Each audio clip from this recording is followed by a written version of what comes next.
Throughout the years, we've seen many UFC fighters fight well beyond their prime, and it affected their legacy and their long-term health.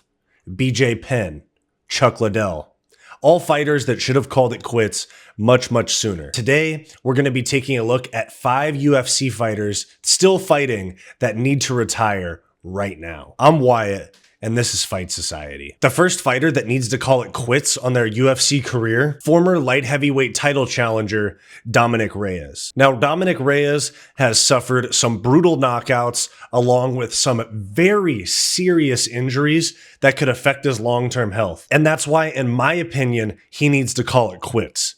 First off, we have his seriously life-threatening injuries that have kept him sidelined for the better part of the last 2 years. This article right here from SureDog.com, Dominick Reyes reveals serious medical condition that forced him to the sidelines. Dominick Reyes considers himself lucky to be alive after surviving a life-threatening medical condition. He was slated to fight Carlos Ulberg January 20th and then March 30th. He revealed that a massage to reduce pain in his calf led to the revelation that he's suffering from deep vein thrombosis blood clots in his leg. And he had been prescribed blood thinners and a break from all strenuous activity for 3 months. He says, "I'm lucky to be alive right now. That's always nice. We caught it early so it didn't become a pulmonary embolism, and thank God for that. My leg was hurting and I thought I pulled a muscle, and that's the worst thing you can ever do. I'm lucky I didn't die on the massage table right there." Now, he's been out of action since November 22, and before that, he was out of action for even longer. You see right here, he was out of action from September 20th to May of 2021, which isn't that long. That's only 6 months. But then after that, he was out for about a year and a half. And he has 4 straight losses. Obviously, he arguably beat John Jones at UFC 247. And then he was brutally TKO'd by Jan Blachowicz in their fight for the vacant UFC light heavyweight strap. And then brutally KO'd by a spinning back elbow from Yuri Prohaska, one of the best knockouts I've ever seen. And then after taking roughly a year and a half off, was KO'd, I think, by a jab to Ryan Spann on the Adesanya Pereira 1 card. I really don't mean to take anything away from him, but his career has taken a slide, 4 straight losses. And it makes me think that, especially when you look at his career leading up to that, he beat Jared Cannonier, who's a middleweight now, Ovett St. Preux, who's much older, Volkan Oezdemir by split decision, who's old and never been elite, Chris Weidman, another middleweight, and then he had the one night of his career where he arguably beat John Jones, lost by decision, and then has gotten knocked out 3 straight fights since then. This makes me think that, combined with his injuries, the blood clots in his leg, along with brain damage from these knockouts, Dominick Reyes needs to call it quits on his career. I hate to say it. I know that fighters don't want to hear this type of thing in regards to their career, but Dominick Reyes needs to call it quits. He's 34 years old. He's nearing the end of his prime. 4 straight losses, 3 of them by brutal knockout, and these injuries that he's been dealing with, blood clots, things that are life-threatening. He needs to move on. He just needs to move on. And, it sucks because we always say, like, if the guy wants to fight, let him keep fighting and all these things. But at a certain point, it's not good for their health, and they're not going to get to the heights that they really want to get to in their career. So the first fighter that needs to call it quits on their career is Dominick Reyes. Second on that list of fighters that need to be retired or cut, need to stop fighting, number 2 is Andrei Arlovski. Now, Andrei Arlovski was at the height of the sport at one point, former champion, but he is 45 years old. He is grossly overpaid. I believe he gets $250,000 or $500,000 to fight, given how long he's been in the UFC. And the longer you're in the UFC, your pay goes up. Your contracts increase with each new contract. And at this point, he's getting like $500,000 to win or to show. And so that, along with his boring fights and being overpaid, he needs to move on. Genuinely, I hate to say this about certain fighters, but he needs to move on. And he has booked a fight against Martin Buday, but he has 23 losses in his career. He has been knocked out 12 times. As you can see, he's been knocked out 12 times, and he has lost 3 in a row. And before that, he had all decisions. So the fights are relatively boring. Not that all decisions are boring, but relatively boring. He's overpaid. And when you have a guy that's getting paid as much as Andrei Arlovski is, you could cut him, let him move on with his life, stop taking brain damage. He's made a ton of money. He's been champion before. He's been around the sport forever. You could take the money that is, we keep talking about fighter pay, but then you have guys like him and Ovince St. Preux that are grossly overpaid, especially for what they're actually accomplishing in the sport right now, which isn't much. So you could cut somebody like him and sign 10 guys at $50K each, which is a lot for new guys in the UFC. You could sign 10 new guys to the UFC heavyweight division and actually build up this dog shit division that is so top heavy, and actually start building up some prospects that will actually help build this division to being somewhat reputable. So Andrei Arlovski, number 2 on my list for fighters that need to retire right now. Number 3 on my list is one that I think that we can all agree on, somebody that needs to retire, that should have retired after the Michael Chandler loss, and that is Tony Ferguson. Now, Tony is one of my favorite fighters of all time. He's funny. He's just like the right amount of weird to where it's entertaining, but it doesn't make me cringe too often. Exciting fight style, funny guy, super entertaining, has given us some wars. I hate to say it, but it's just time, Tony. From it's Tony time to Tony, it's time. Tony Ferguson has famously lost 7 fights in a row. He's 40 years old. I understand that he still thinks he has it, but the truth of the matter is he doesn't. He lost brutally to Justin Gaethje. Took years off of his life. Back-to-back decision losses to Beneil Dariush and Charles Oliveira. Didn't take a bunch of damage in those fights, but for at least from a brain damage standpoint, but he did take the type of damage that makes you worry, because he had his arm twisted all crazy by Charles Oliveira's armbar. He had his ankle practically blown up by Beneil Dariush's heel hook, brutally KO'd by a front kick by PED abuser Michael Chandler. And then last minute had the fight switched up where he was supposed to fight Li Jingliang, where he ended up main eventing at UFC 279 against Nate Diaz, and that was due to Khamzat missing weight. So Nate Diaz's life was spared by Khamzat missing weight, in my opinion. And both of those guys looked terrible in that fight. They both looked slow. They both looked terrible from a technique standpoint, striking bad. And Tony, who had been submitted once by,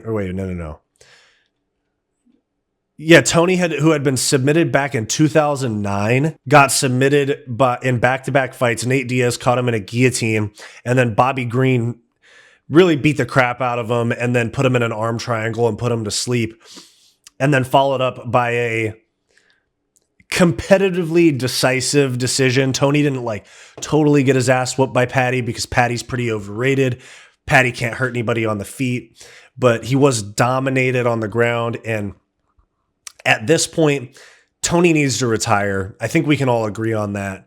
Tony needs to hang it up, move on with his life, coach something. But the only scary part about Tony possibly retiring is that we could see him in another promotion against other crazy good up-and-comers that are not getting in a testing pool like the UFC, and he could get badly hurt by somebody that is a steroid abuser, or he would go to BKFC and take a crazy amount of damage and take more years off of his life. Tony Ferguson needs to hang it up. And I think that most of us can agree on that. I think that most of us can agree that Tony Ferguson needs to move on, coach, be a dad, something that doesn't involve getting punched in the head or getting your joints twisted at 40 years of age. There's got to be something else that Tony can do. Tony, it's time. Next on our list, we have commentator and longtime ranked welterweight Michael Chiesa. Now, Michael Chiesa needs to move on. Michael Chiesa needs to move on. And here's why. He has lost 3 in a row, 2 of them by submission when he's supposed to be a jiu-jitsu guy. And then he was dominated by Sean Brady. And his last wins are 2018, Carlos Condit, who doesn't fight anymore, Diego Sanchez, who's long time retired, RDA, who's a lightweight, and Neil Magny, who's very old. But the last time that it has been 3.5 years since Michael Chiesa won a fight, and he's fought once in the last 2.5, and he got dominated and submitted by Kevin Holland in 2 minutes and 39 seconds. He has multiple losses. He's essentially not active anymore. I don't even know how often he trains. And he's a commentator. These commentators make good money. That's why these guys like Felder and Bisping and Chiesa like to commentate. These guys get paid good money. Not going to pocket watch and start throwing numbers around right now, but these guys do make good money to commentate. And from a commitment standpoint, from a talent level at this point, and an activity standpoint, Michael Chiesa needs to retire. He just needs to go and be a commentator. I think he's good at it. I think he's a good analyst, and he needs to move on. It is what it is. Michael Chiesa, I hate to say it, man, but it's time. You know, luckily he's only been TKO'd once in his whole career.